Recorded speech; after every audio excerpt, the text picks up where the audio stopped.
ৰঙা পানী ক'লা পানী এনেকুৱা তাৎসিল্য কথা নক'ব। আৰু এটা কথা মন্ত্ৰীগৰাকীক আমি কঠোৰভাৱে সকীয়াই দিছোঁ, এই ধৰণৰ তুলুঙা মন্তব্য কৰি যদি সদায় বাচি যাম বুলি ভাবিছে নাবাচিব। কিন্তু আমি সৰুৰ পৰা দেখি আছোঁ গুৱাহাটীৰ চাৰিওফালে পাহাৰ, পানীটো যেতিয়া আহে সেইটো পানীটো ৰঙা পানী হয়েই।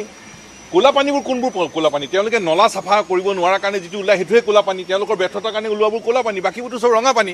আৰু নগৰ উন্নয়ন মন্ত্ৰীগৰাকীয়ে ৰঙা পানী ক'লা পানী এই কথাটো কৈ গুৱাহাটীৰ জনসাধাৰণক চূড়ান্ত অপমান কৰিছে। আৰু এই মন্তব্যৰ কাৰণে গুৱাহাটী নগৰ উন্নয়ন মন্ত্ৰীগৰাকীক আমি ধিক্কাৰ দিছোঁ, গৰিহণা দিছোঁ, আৰু গুৱাহাটীৰ ৰাইজক অপমান নকৰিবলৈ কঠোৰভাৱে আমি সকীয়াই দিছোঁ।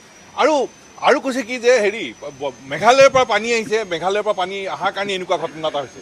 আকৌ কৈছে যে বেছিকৈ বৰষুণ হৈছে সেইকাৰণে ঘটনা হৈছে। বেছিকৈ বৰষুণ হ'লে কি কৃত্ৰিম বানপানী নিয়ন্ত্ৰণৰ ব্যৱস্থা নাই নেকি? মেঘালয়ৰ পৰা পানী আহিলে তাত নিয়ন্ত্ৰণৰ ব্যৱস্থা নাই নেকি? আছেতো, কাৰিকৰী সকলো ব্যৱস্থা আছে। গুৱাহাটী IIT আছে, অসম ইঞ্জিনিয়াৰিং কলেজ আছে, আৰু গুৱাহাটীত বহু বিজ্ঞ ব্যক্তি আছে। সকলোৰে কথা পাতিলে সমাধান আছে নহয়। সমাধানৰ কাৰণে কোনো সদিচ্ছা নাই, কোনো আন্তৰিকতা নাই।